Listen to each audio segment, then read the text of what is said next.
fall over 0.7% for the week. IT index emerges as the worst performer as tariff tensions rise.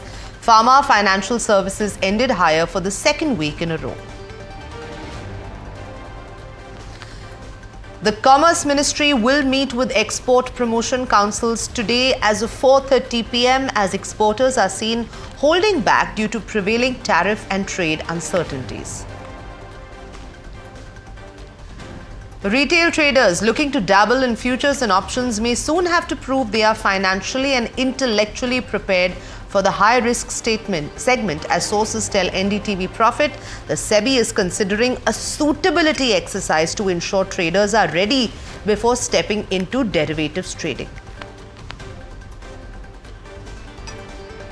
Shares of Mahanagar Telephone Nigam jump over 17% after the government discloses in Parliament that state-run telecom firms BSNL and MTNL collectively generated over 12,000 crore rupees through asset monetization since 2019.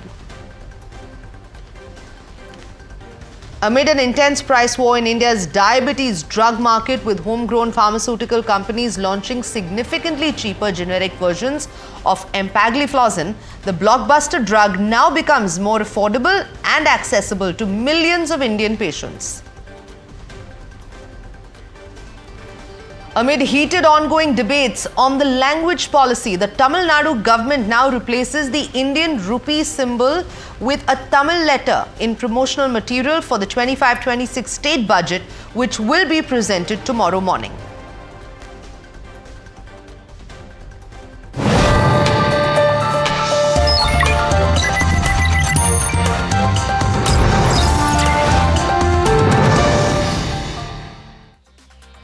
Good evening, you're watching Profit 360 on NDTV Profit and I'm Sanjana. Along the next half an hour, we're going to bring you the latest on markets as well as national and international news. But before we go into our bulletin, some breaking news coming in.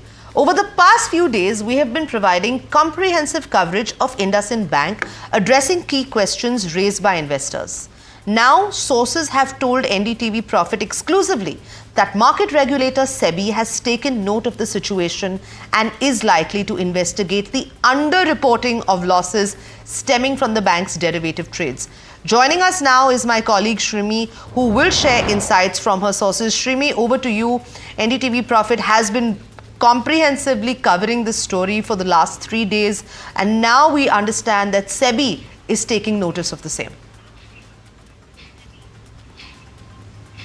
Yeah, so two important aspects, Sanjana, which SEBI is looking at this point of time. One is with respect to the understatement of losses from its derivative trades. And second aspect is the potential insider trading activities. So on the first point, what sources are telling us is that, the bank failed to properly, account for the mark-to-market losses on its derivative position, and suggesting that there are improper accounting practices. It's just not misreporting. And if there are misreporting, there are no disclosure about that, and that could lead to straight violation of disclosure and listing regulation of SEBI. Second important aspect, what SEBI may look into, since it's starting to have its initial investigation in the case, is about whether the information which was there with certain insider of the IndusInd Bank has used those information and square off their position, and whether there are some transaction happened based on that non-public information is what SEBI may look into. And that is, if that is the case, it's again the violation of SEBI's fraudulent and unfair trade practices regulation. So on these two aspects, SEBI may start its initial investigation. And what we are also learning at this point of time, that SEBI is seeking more information on the trades and the all the transaction which has happened from the exchanges, both NSE and BSE, and in fact based on those data, it may formally launch the investigation, is what sources indicating us at this point of time. And we reached out to SEBI for their comment, and we yet to get the reply from the regulator. So much for that update. A two-pronged information coming in from the sources. Let me quickly go across to my colleague Harsh, who actually, provided that in-depth insight just yesterday on the channel, talking about, and really all of us wondering whether the IndusInd management was actually in the know, considering we saw the CEO, we saw the deputy CEO, Harsh, actually sell 80% of their shareholding. Let's remember when it was at its peak. And now what Shrimi actually is bringing in is almost like a corroboration of what we have been contemplating the past 2 days. Well, no surprise, essentially when you do things like this and you're a Nifty 50 company, and I just want to roll it back maybe 2 to 3 quarters, there's been consistent misrepresentation in terms of commentary, even with regard to the business. Now, maybe SEBI is not able to pull them up with regard to the business, but it's been sustained business weakness since Q2. And it just so happens that just prior to Q1 results, the management, the key managerial people, the CEO, deputy CEO, who ought to be in the know, have sold out 80%. And it's not just selling 80%. The 80% sold at a profit which is 2.5x the annual CTC FY24 of the CEO. And that's what really begs the question that if over 100 crore rupees worth of stock has been sold in a matter of maybe a month, which is June 2024, thereafter there's been business weakness, and there's also been a misreporting or not reporting altogether a transaction which is sizable, which is 2.5% nearly of the net worth of the bank. Maybe they didn't know the quantum back then, but not reporting it altogether on a day, and not just for one quarter, for 2 consecutive quarters on con calls, not reporting it, and at a time when you're guiding that the second half of the year is going to be stronger than the first half, when you know that there is this transaction which has happened, just begs the question as to is this at its very crux something which the management has done in full wisdom of what they were aware about. And therefore, clearly, I'm not surprised that SEBI will investigate this, because it's just so blatantly obvious given the timelines and the manner in which the commentary which is now coming through just seems to suggest. We saw IndusInd Bank yesterday even firefighting the fallout of this discrepancy, saying that it has enough reserves, saying that it has enough capital to cover for it, of course. But the fact still remains that when, NDTV Profit consistently reached out to them to come and make a comment regarding their knowledge or lack thereof, or whatever the claims are, they refused to do so. And there has been a silence on that front. There's not just been a silence. I'm not even sure that if they had come out and spoken, how much of that commentary is believable. Because, and it's not just about the fact that they have investor support or they have promoter support. It's about the 20,000 crore worth of market cap which is wiped this week. And when you're looking at it, maybe over a longer period of time, it's 60% which the investor has lost from the point of time when the CEO and deputy CEO have liquidated their holdings. And really that essentially begs the question that what about the investor wealth wiped? What about the average investor who's invested at 1.5, 1.6 times price to book, which is not a very expensive proposition based on commentary given by the company. And now the stock is sitting at 0.7 times price to book just due to absolutely not clearly giving full information and full disclosure to the market. Absolutely, Harsh. Thank you so much for those updates, and thank you, Shrimi, for bringing us that very crucial aspect right now. The SEBI now taking notice of IndusInd's losses, and now will be investigating it for themselves. Let's also remember this is also at a time when the RBI is also looking into the entire issue. Let's quickly now take a look at what's happening in the market, and what a week it was actually. Volatile every single day. The benchmarks fall 0.7% for the week, mired by global events. We saw broader market indices underperform the benchmarks, with mid caps actually falling 2% for the week and small caps falling 3.5%. Speaking of stocks, IndusInd was the biggest laggard, actually down 28 this week. But what were the other highlights of the week gone by? Let me go back to my colleague Harsh for more details on this. Well, so the day actually was a day when we saw the day close in a very tepid fashion. We've broken 22,400. We've closed below that number. We've closed at the day's low. And it's actually the last maybe 20 minutes to half an hour of weakness, which is what has led to that. When you're looking at the Nifty across the week, let's pull that out as well. The weekly on the Nifty. You'll see that it's been that kind of a week. 3 days out of 4 we were in the red, and overall for the week it was largely 0.33% lower. So a flattish kind of a week where the Nifty 50 is concerned, but that's not the entire picture, because broader markets is where a bulk of the action actually was. And let's pull that piece up as well. The broader market indices, the Nifty mid cap down 0.6, the Nifty small cap down 0.7% for the day. But when you're looking at it for the week, nearly 2.5% on the Nifty mid cap wiped out, another 3.5+% on the Nifty small cap wiped out. And that's where a bulk of the pressure continues to persist, if I can call it. Let's look at the advanced decline as well for the day.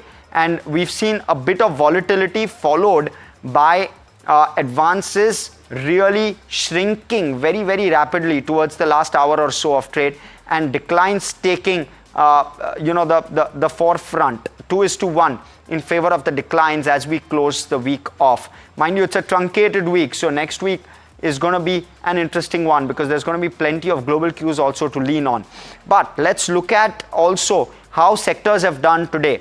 And the weakness in the Nifty towards the end was largely led by the banking index, even though the PSU bank index was in the green, outperformed, and also led by autos. If you look at the intraday graph on both of those, you'll see that weakness right towards the end. Outside of that, in broader markets, you saw the realty index face some bit of pressure. You saw the metal index down nearly 1%, 0.5% lower on the Nifty IT index as well. By the way, IT index was the top sectoral loser for the week as well, 4.5% shaved off on the IT index. And that's where a bulk of the pain also translated into the Nifty. And despite this, I must say, the Nifty was decently resilient for the week. 1/3% lower is not a bad number at all, given all of these. But broadly, that's how it played out for the week as well as for the day. Thank you, Harsh. Closing out that week on a volatile but yet happy note, as we have the long weekend coming up. But despite the current market panic and fear, we saw Dinesh Thakkar, chairman of Angel One, believing that this is the opportune moment to actually invest in blue chip stocks. He emphasizes the power of compounding and notes that the market still holds potential for a compound annual growth of 14 to 15%. Let's listen in for more insights. I always look at fundamentals. Has fundamentally anything changed? Are we expecting India growing at a lesser rate than 6.5 or 7? No, I don't think today we are talking about that. So whatever kind of like fundamental indicators are there, which are basic engine for stock price growth, are there. What was there? There was a froth because of excess liquidity, which has gone out. In fact, we are reverse of that. Now FIs selling and retail not being as active in this month. So you will see repercussion of that. And there is an opportunity to enter the market at a good valuation. This is an opportunity to buy good blue chip stocks. For retail investor, I would say, see, they don't have an expertise to select blue chip stocks. So for them, it is good to go and buy index stocks, index funds, ETFs, which gives them a good exposure on this economy. Their bet should be on growth of economy. If I look at economy, for next 10-15 years, I feel we'll continue growing at the rate of 7%, inflation 5-6%. Still, market has a potential to give you a CAGR of around 14 to 15%. What is the right point? It's very difficult for retail to understand what is the right point. They should get an average price. That's the reason SIP is the right way for them to invest. For me, I would say Advice to retail would be start your SIP if you haven't started. If you have started, continue with this. It is not that a price at the top or price at the bottom. Average price is important. From there, compounding is important, which is going to happen. So take a call on whether India's economy is going to grow at a lesser rate. Nobody is having concern on that. So I feel the story of compounding of 14-15% is there, and people like our population is quite huge. If you look at our kind of median age, it is 28, 29. So people have still like 30 years of career, and they should think about how do we compound our wealth and which is the right asset class. Simplest, easiest and most profitable asset class would be equity. It's very simple to enter and exit this. And don't forget to catch the rest of that episode on The Disruptors. Moving on, the ongoing tariff concerns have been a source of anxiety for Indian exporters, especially amid the backdrop of trade negotiations between India and the US. Now, sources have told NDTV Profit that the Commerce Ministry, led by Union Minister Piyush Goyal, plans to consult with export promotion councils to address these issues today. As of 15 minutes. These consultations follow recent developments in India and US trade relations, including discussions on a bilateral trade agreement aimed at reducing tariffs and enhancing market access. The government is then preparing revised tariff reduction proposals as part of its strategy to navigate US pressure for these reciprocal tariffs. So key sectors under review would include automobiles, textiles, pharmaceuticals, and agriculture. These efforts align with India's broader goal of doubling bilateral trade with the US to $500 billion by 2030, while also safeguarding domestic industries. So for more details on what can be expected from this meeting, we turn to my colleague Rishabh for his report. What we're hearing from sources is that the Commerce Ministry is set to meet with about 14 export promotion councils today. The meeting is set to take place at around 4:30 this evening, and it will go on till about 7. Union Minister Piyush Goyal is expected to also address all these export promotion councils. Now, this meeting comes at a very crucial time for exporters. They are facing a lot of uncertainties with regards to the tariff threats that are coming in from the US. The trade scenario is a little unstable now. We are seeing some sort of a holding back also from exporters. Some sort of a contraction might also be visible in the February trade data that will come out on March 17th. The government has done its bit to sort of support these exporters. They are implementing and they are fast-tracking the implementation of the budget incentives that were announced under the export promotion mission. So that is a crucial bit that is coming in. We will continue to track what was discussed at the meeting between the EPCs as well as the Commerce Ministry and get you those details. In fact, ahead of this meeting, Rishabh even spoke with the FIEO Director General and CEO Ajay Sahai about what the Exporters Association is doing with the upcoming April 2nd deadline for reciprocal tariffs. And I'm looking into the overall context that the top leadership have already met and they have decided that we will be moving towards Mission 500. That means taking our bilateral trade from current level of $200 billion to $500 billion, and we will have multi-sectoral bilateral trade agreements also. So I'm pretty sure that tariffs will be part of the BTA. It will be a comprehensive one and probably maybe concluded in parts. And since we are already engaged with the US and negotiating with some kind of tariff preference where we will be having our wish list and probably US will also be having its wish list. And therefore, I feel that the 2nd April deadline may not apply to India, and probably it may be deferred for India because we are constructively engaged with the US. Meanwhile, F&O investors are set to face stricter regulations, with sources indicating that SEBI may soon require traders to pass an exam before participating in F&O trading. Now, this move aims to ensure that traders possess both sufficient funds and a thorough understanding of the risks involved. SEBI has already taken steps to curb F&O volumes, issuing a circular on October 1st, 2024.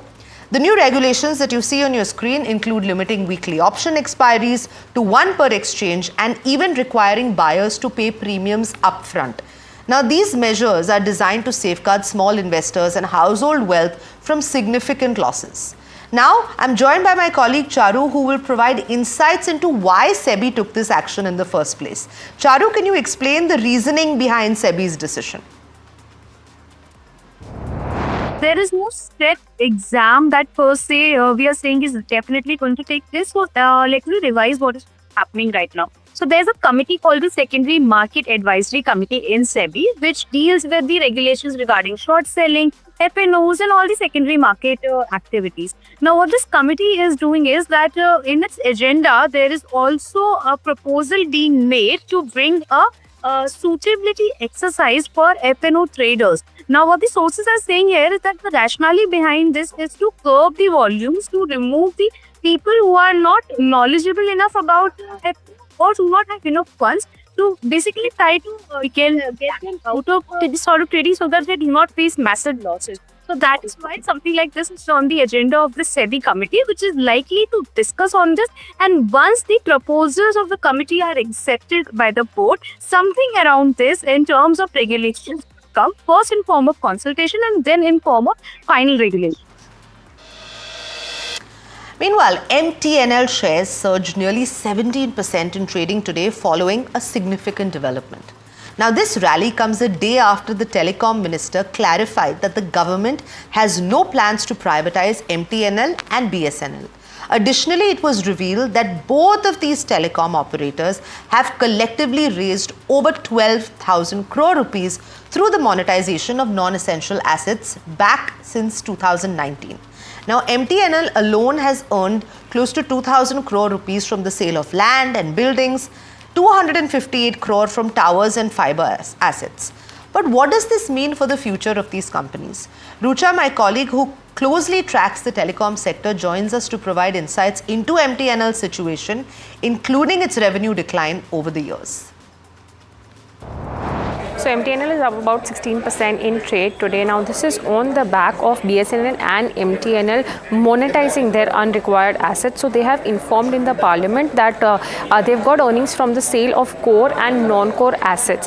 Now MTNL has earned about 2,393 crore rupees and BSNL has earned about 10,592 crore rupees from the sale of these core and non-core assets. Now remember that this is the sale of assets which are not required for operations, but the whole question is whether 2,393 crore will really help MTNL in bucking up the trend and the kind of revenue declines it has watched in the last 3 to 5 quarters. Let me also speak about the revenue declines. In FY24, it backed about 799 crore of revenues versus 935 in FY23, and as you can see, this has been deteriorating over the last couple of years. In terms of losses, also losses for MTNL has been on a rise.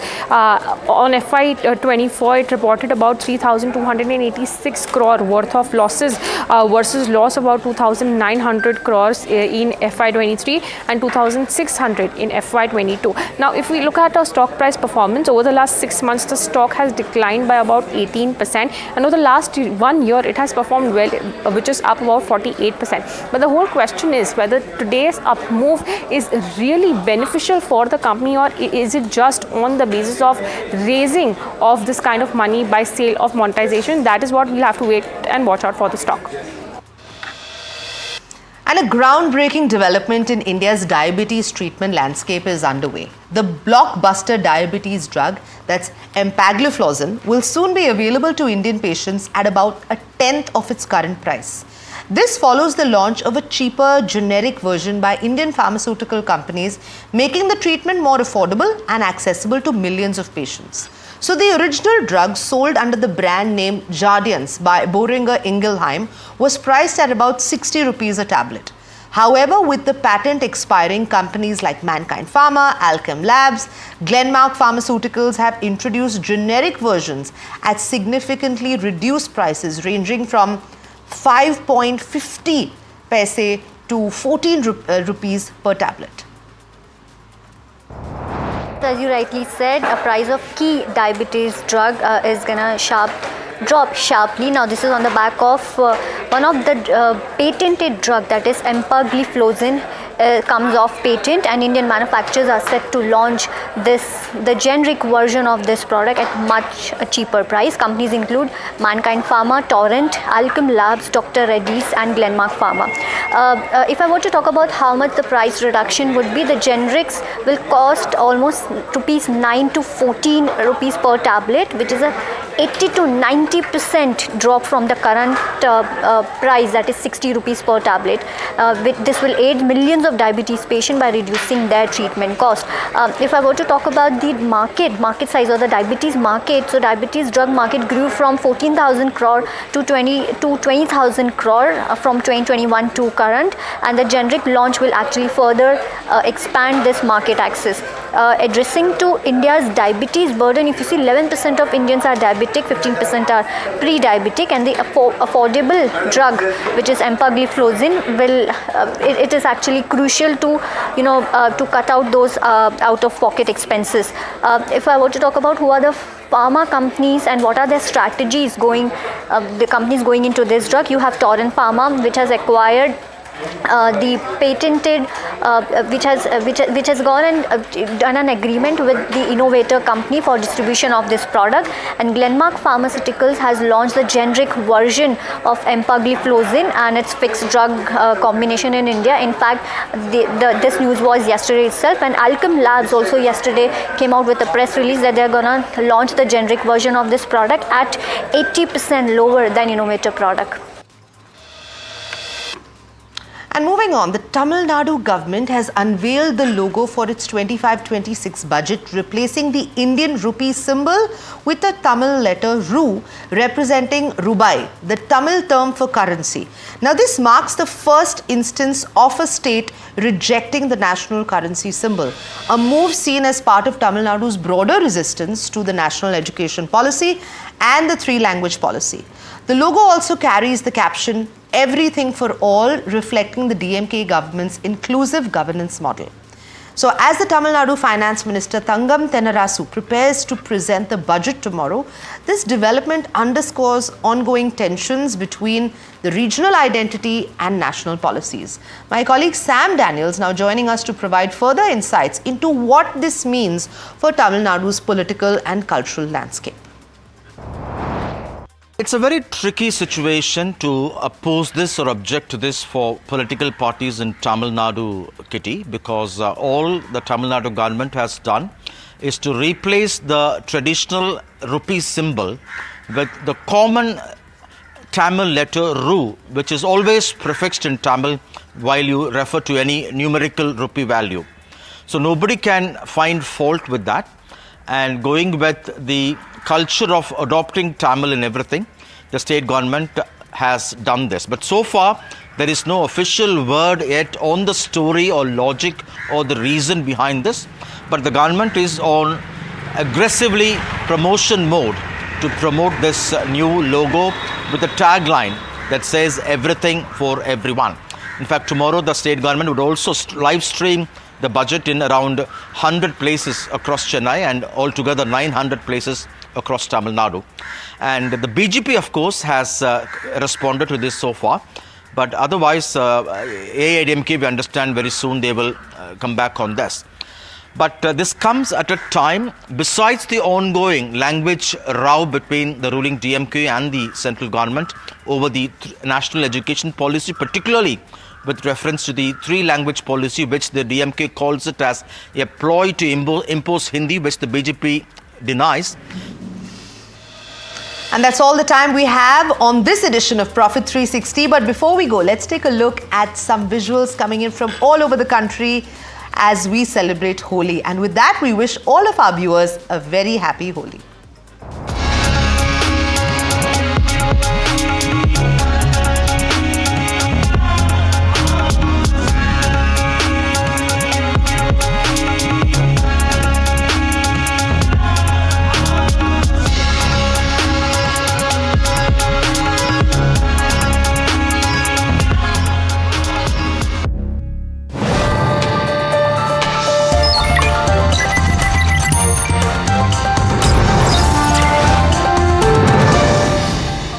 Your car collection is famous. I was coming out of banker's office. I saw on Mercedes showroom, an E-Class, impulsively I bought that.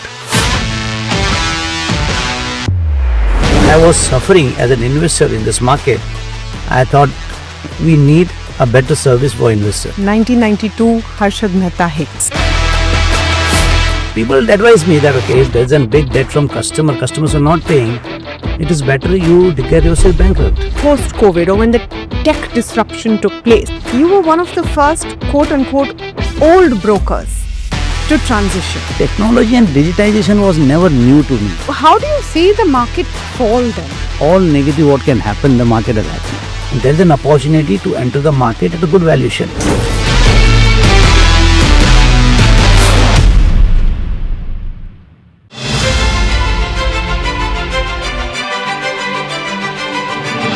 Very warm welcome to you all for this NDTV.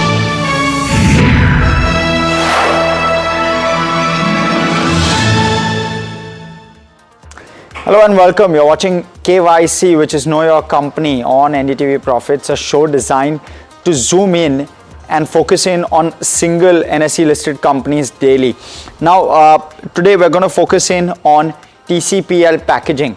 One of the few packaging companies in India. It's of course, as the name suggests, it's the largest folding carton manufacturer and converter of paperboard in the country at this point.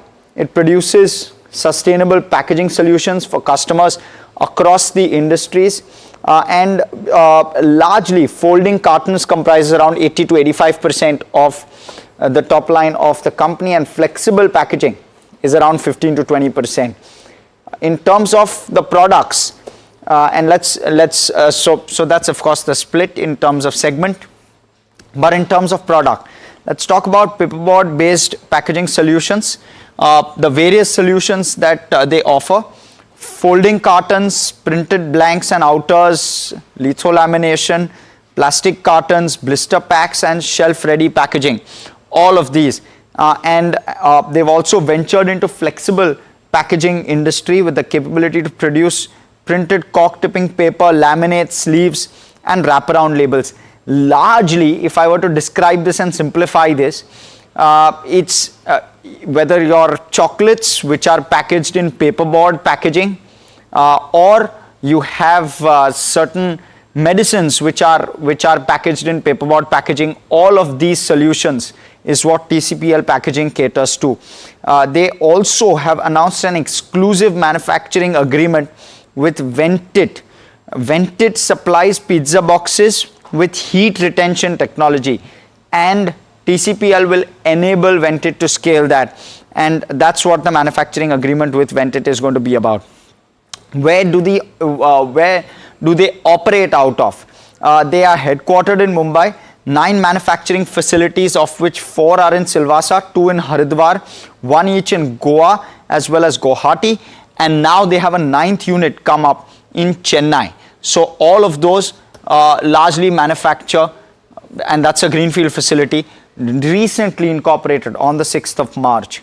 All of them manufacture the products of the company. Now, in terms of clientele, marquee clientele and across the board, and you largely get a sense of what all they do. Look at that: Unilever, P&G, Marico, Mondelez, Nestle, Orion.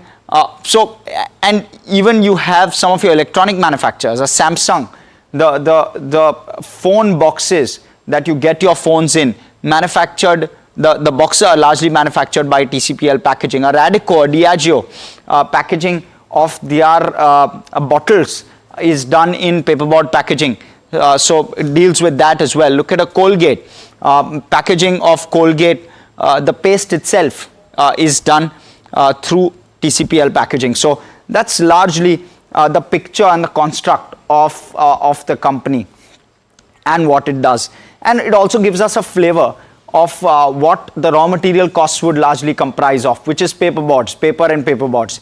But let's talk about what all in terms of factors we're going to analyze today with regard to this one. And in terms of financial performance, we'll look at the income statement, the balance sheet, we'll look at return ratios and cash flow.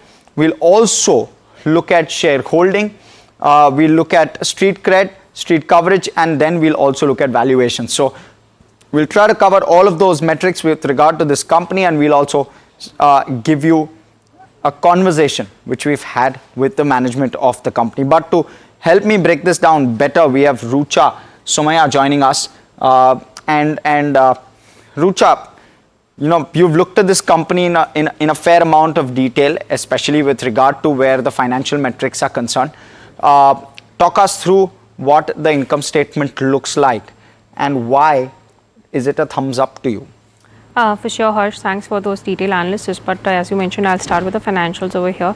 Revenue 3-year CAGR is at about 18% in terms of absolute numbers. Revenue has come about 14,086 crore rupees, as you can see on your screen. EBIT is about 249 with margin coming in at 17%. So not exponential, but yes, very much decent enough number over a 3-year period. The conversion into net profit is also great. 47% 3-year compounding is healthy, and hence we've given this one a thumbs up, Harsh. Absolutely.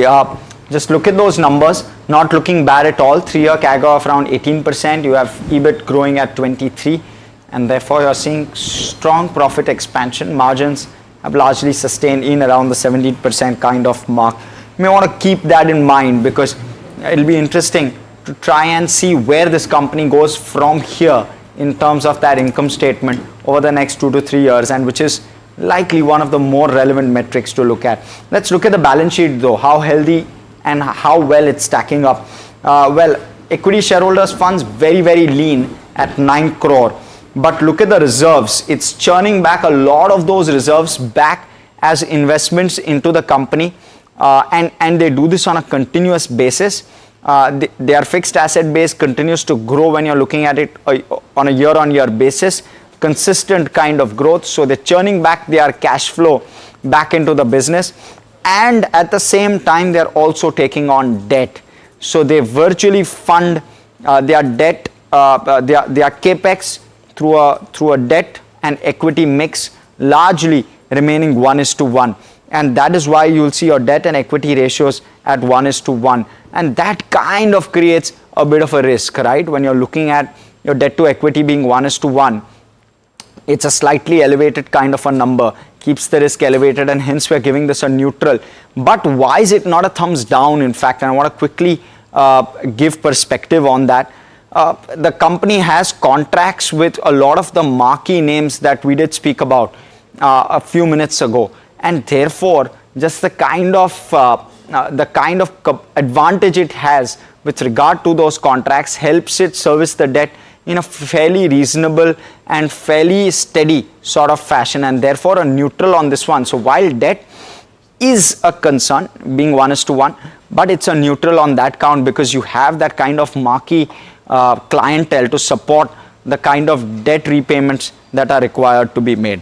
But Rucha, cash flow, just take us through how that's stacking up over the last few years. Yeah, for sure. Good clientele, as you mentioned, is actually reflected in the cash flow generation as well. If you look at the cash flow from operation, it has been steadily increasing from 77 crore to about 225 crore, as we can see over here.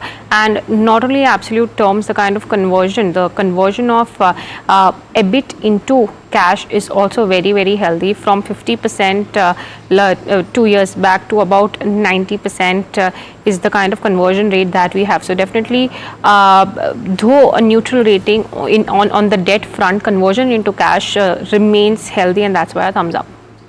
Interesting. So conversion to cash is healthy. That's why a thumbs up with regard to cash flow.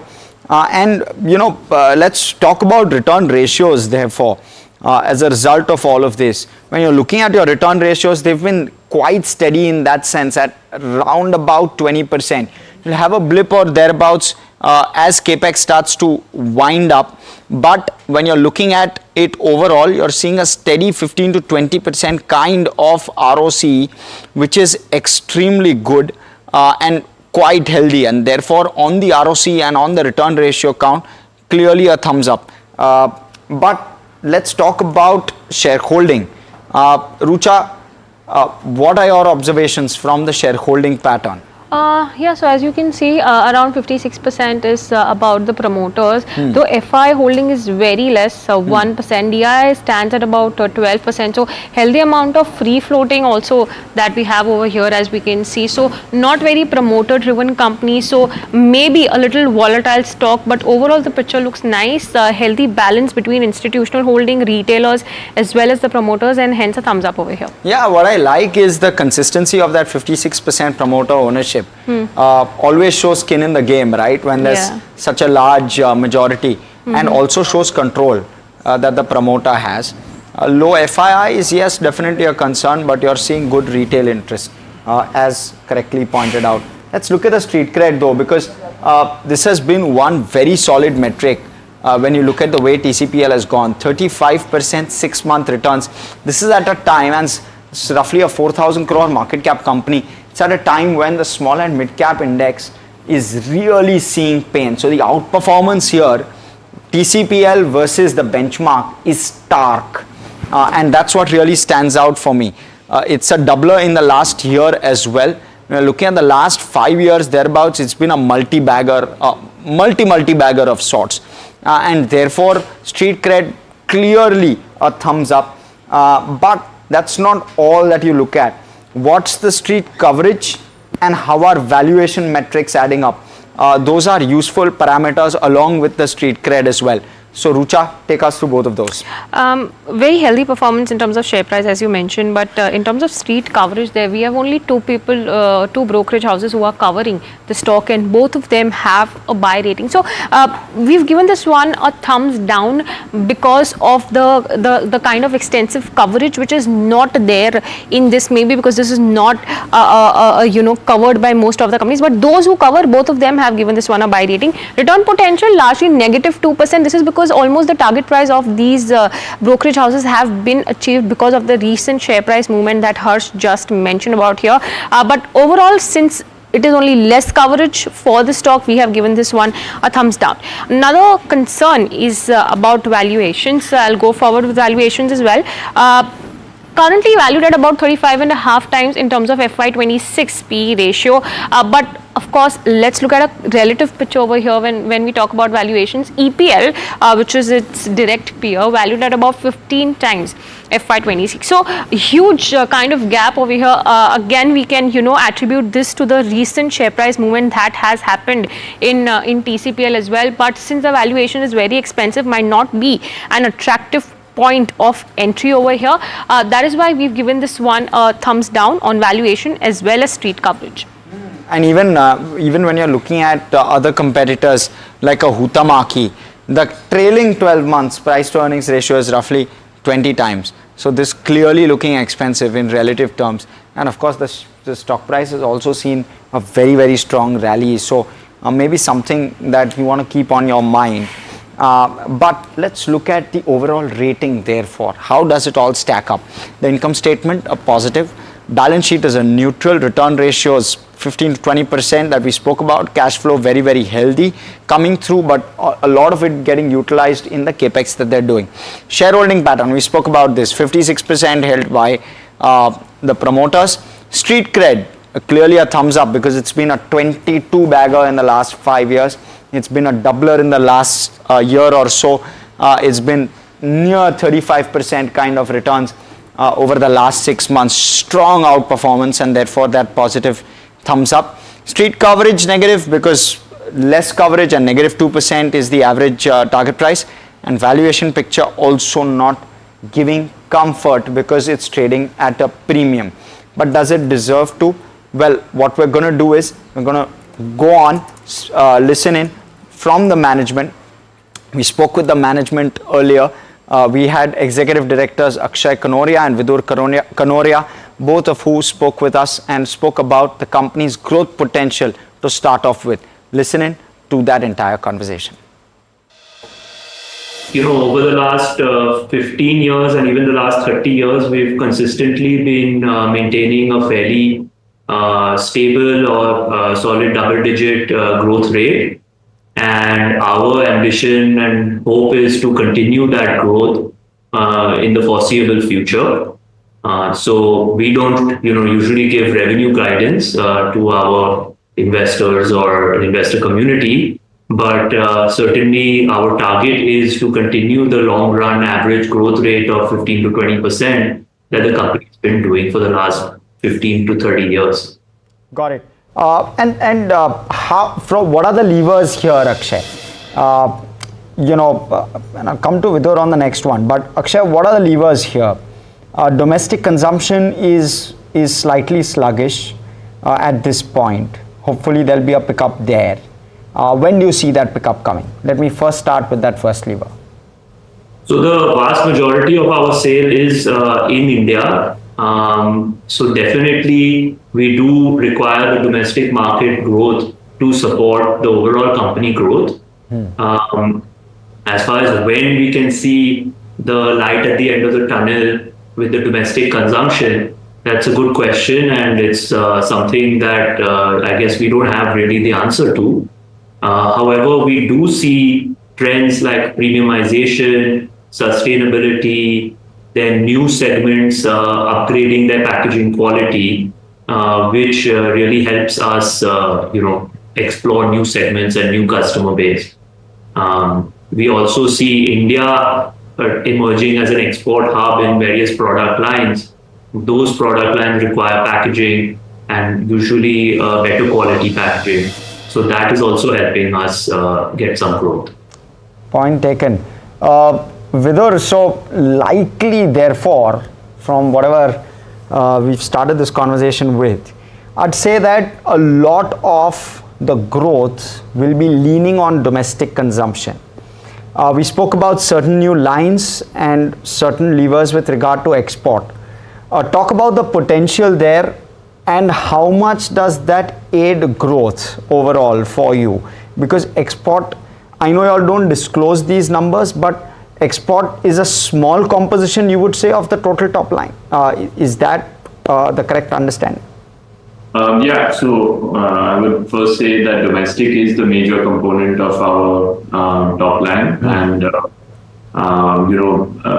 having growth in domestic is our first and foremost priority where we look. And I think as you mentioned, we've made some investments in new segments and new locations as well, and that will definitely help us. So lately we've just started a plant in Chennai. We've just done the inauguration, so this will open up a new segment in the south, and we were supplying to that region from other plants, but it will open up a new area to look at in more detail and with higher volumes. So similarly, we've done expansions all across our plant in the last 2 or 3 years. And there's some new segments as well. So, for us, flexible packaging is a low base, but overall it's a bigger industry than our legacy carton business, not for us, but for India in general. So there we still have some capacity left to fill up, and it's been growing quite fast. So then there's growth as well. And a few years back we got into rigid boxes. So now we are in I would say within packaging 3 to 4 different industries, and this will help us to grow because the base in all of them is not equally big. So it will help us to grow and capture more domestic demand. Whereas exports, your question on exports, like I mentioned, it will definitely push our top line as well, and we are looking at new geographies there as well, and we've become more active in the last 2 years trying to increase that. Are you able to compete there, Vidur? Is there strong competition with regard to your export markets? And why exports? Are you getting better margins? Is that the strategy? Yeah, predominant. I mean, usually exports do have a higher margin than domestic business, and everyone, all domestic players are always not as capable to do export business. It requires a lot of time and patience and a lot of development over time with clients. That does require certain, efforts, and we've been putting that in to grow our export business. So, but competition is there definitely, even from local players, and we're also competing with other lower cost areas like Turkey, Poland, China, of course. But India is looked at as a very stable and within packaging, it's looked at as a fairly innovative country, and a lot of Indian companies have made investments in world-class equipment and other such technologies. So India is looked at quite openly, I would say, compared to maybe other areas like China. And this gives us an opportunity as well to compete with others. Akshay, when I'm looking at your 10-year record, and it's a solid record, let me not get that wrong, but see a bit of a blip. FY17, FY18, FY19, maybe even FY20 to a certain extent. You've seen a blip with regard to margins. Gross margins now are at the roughly 41% odd level. You're making very good PAT margin as well, near 8%. And your EBITDA margins are also fairly healthy at this point. What's the sustainability like? Because exports likely to add to your top line. Does this leave room for upside, and what are the downside risks? Raw material pressure could be one of them, but you seem to suggest that those are not going to materially impact margins. Just give us that picture. So if you look at our gross margin trajectory over the last 10 years, you see that there's not very substantial change over time, and especially from one quarter to the next or 1 year to the next. It's fairly stable. Usually when we get hit on raw materials, either on the raw material prices going up too fast or raw material prices going down very fast, it's a pass through to the customer with a certain time lag. So typically our gross margin is not the real concern for us. It's more to do with the capacity utilization and balancing the capacity addition to the demand. And what happened in the post demonetization and GST phase was that there was a large amount of capex that we had done in the previous 2 years, and the market growth had suddenly taken a hit, and that took some time to fill up. And the same is the case with the immediate post-COVID kind of environment. However, we had a significant volatility in raw material pricing after reopening, post the second wave of COVID, which there was a global, inflation that happened. Despite that, I think we were able to manage our margin and our profitability quite well. So I think that's a positive sign. Right. And therefore, would you say that you have completely nullified any possible downside of raw material costs? Is that the correct inference to make? No, I think that's a bit too optimistic of a take for any company to make. You certainly can't say that there's no risk. There's always a pressure, because ultimately if the raw material prices go up and you have to ask customers for increase, then it does create a pressure, because customers will naturally resist any such push by their suppliers. Sure. So yeah, so a benign raw material environment is always better. And what about client concentration, Vidur? What do your large clients contribute in terms of your top line? And what's the risk like? What's your top 5 client to total revenue? Right. So we don't have, like we mentioned, we don't have any major clients above 10%, barring, 1 or 2 clients.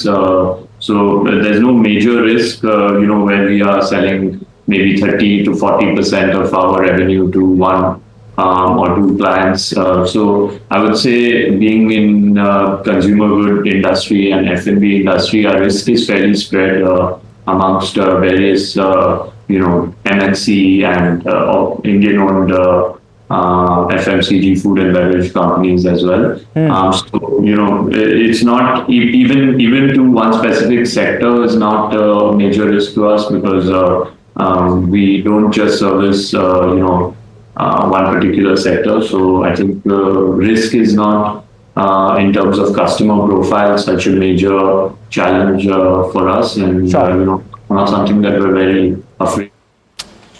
Okay, so that's a very interesting conversation and a very interesting company as well at this point, which has been quite a multi-bagger of sorts at a time when you've really seen a drag with regard to both the FMCG consumption as well as with regard to the small and mid-cap space. Both of those pockets languishing, and despite that, there's been this outperformance. But hope you found this valuable, interesting, and well, that's all the time we have. So from myself and everyone who puts the show together, thanks so much for watching. Stay tuned to NDTV Profit. More action on the other side.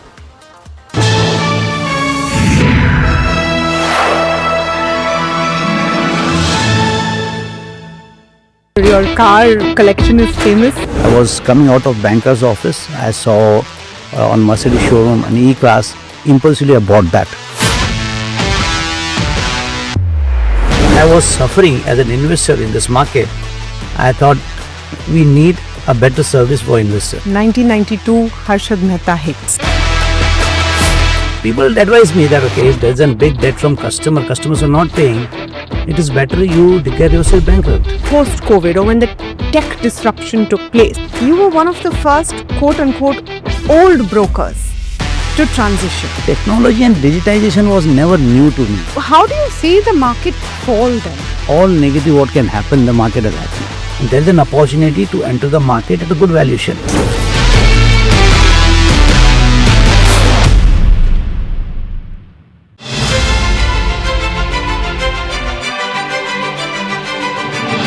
Very warm welcome to you all for this NDTV Profit Conclave, which is themed on Viksit Bharat.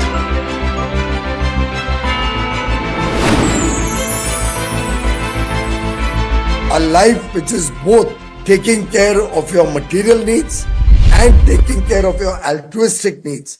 That will be the true definition of Viksit Bharat.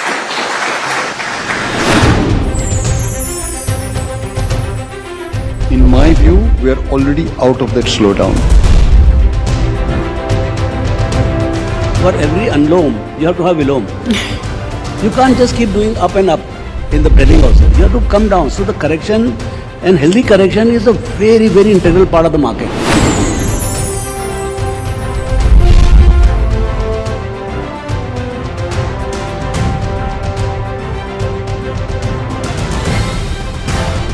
The private capital expenditure, from where I sit, I see that private capital expenditure is happening. Any tariff coming on Indian goods will be passed on to American consumers, and Indian companies will not be affected. We feel fairly good about the fact that we can compete with various folks. Actually, instead of Viksit Bharat, we should call it Re-Viksit Bharat.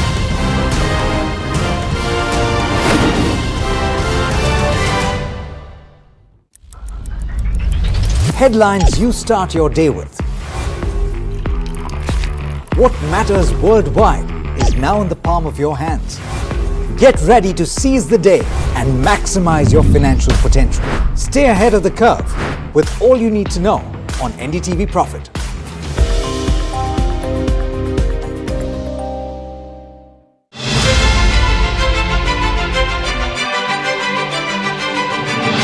Very warm welcome to you all for this NDTV Profit Conclave, which is themed on Viksit Bharat.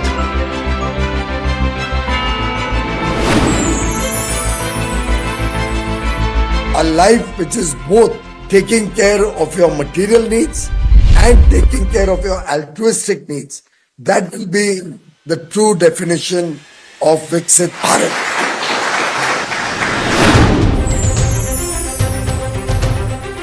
In my view, we are already out of that slowdown.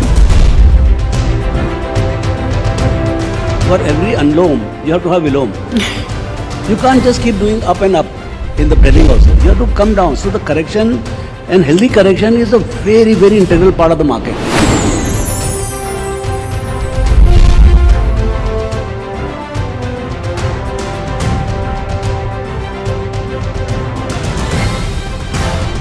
The private capital expenditure, from where I sit, I see that private capital expenditure is happening.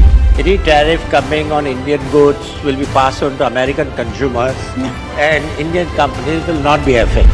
We feel fairly good about the fact that we can compete with various folks.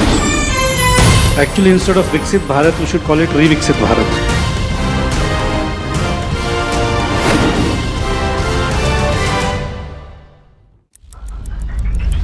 Headlines you start your day with. What matters worldwide is now in the palm of your hands. Get ready to seize the day and maximize your financial potential. Stay ahead of the curve with all you need to know on NDTV Profit.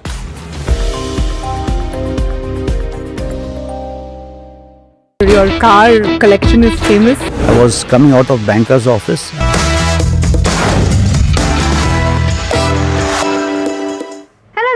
Watching Your Money Matters at NDTV Profit. I am Mahima Vachrajani. Today's topic of discussion is hybrid funds. Well, the way markets are falling, is it the right time to enter into hybrid funds? This is the topic that we're going to discuss today with Rushabh Desai, who is the founder of Rupee with Rushabh Investment Services, who is joining us now. Rushabh, a very good evening to you, and thank you so much for joining us.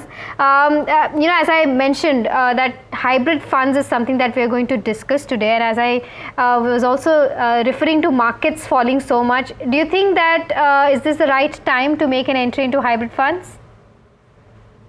Hi Mahima, first of all, thanks so much for having me on the show. Mahima, to put it very simply, first one needs to understand why they want to invest in the hybrid category.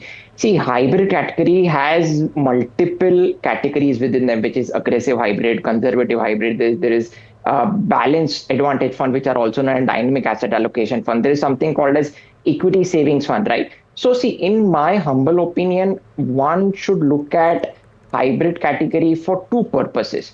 One is that who wants lower volatility, and second, who wants steady appreciation.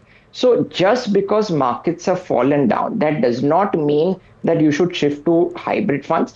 If your risk profile is aggressive, if you have a long-term time horizon, on the other hand, this is a very good time to pump in more money in the equity market so that one can get superior double-digit risk-adjusted returns over the longer period of time.